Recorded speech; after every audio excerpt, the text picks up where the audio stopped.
Hi all, it's Winter. We wanted to thank you for all your support to us and to this community. It truly has been amazing and uplifting to hear from you and to talk with you and to mourn with you. Lee and I wanted to let you know that starting in May 2021, we'll be putting these same birth stories and advice episodes here on the podcast still, but we'll also be putting them on our new YouTube channel under the same name, Still a Part of Us, so that more lost parents throughout the world can find these much-needed stories. Plus, we've had parents want to share pictures and video of their children, and YouTube is a perfect platform where we can do that with their stories. Please check out the show notes for the link to the Still a Part of Us YouTube channel and subscribe to the channel.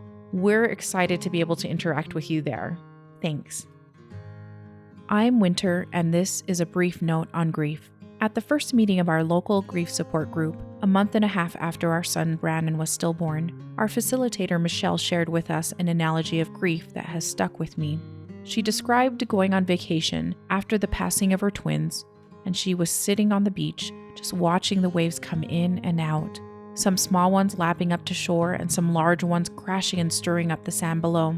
She said, "Grief is like waves at the beach. When it's still new, you're standing in the middle of the water, your head barely above the water, waves pounding you over and over again.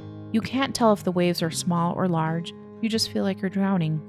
As time goes on, you move closer to the shore and the waves are still there crashing over you, but you can feel the ground under your feet. Slowly you move through the surf and the water is only at your chest, then at your waist. Now it's only splashing on your legs.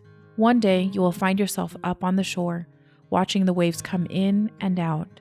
The waves are still there, just as the grief and sadness are still there, but you're not overwhelmed by it all the time."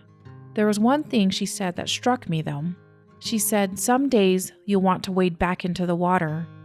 Why would I want to wade back into the water? I almost drowned. Now that it's been almost 3 years since our son Brandon was stillborn, I understand what she meant.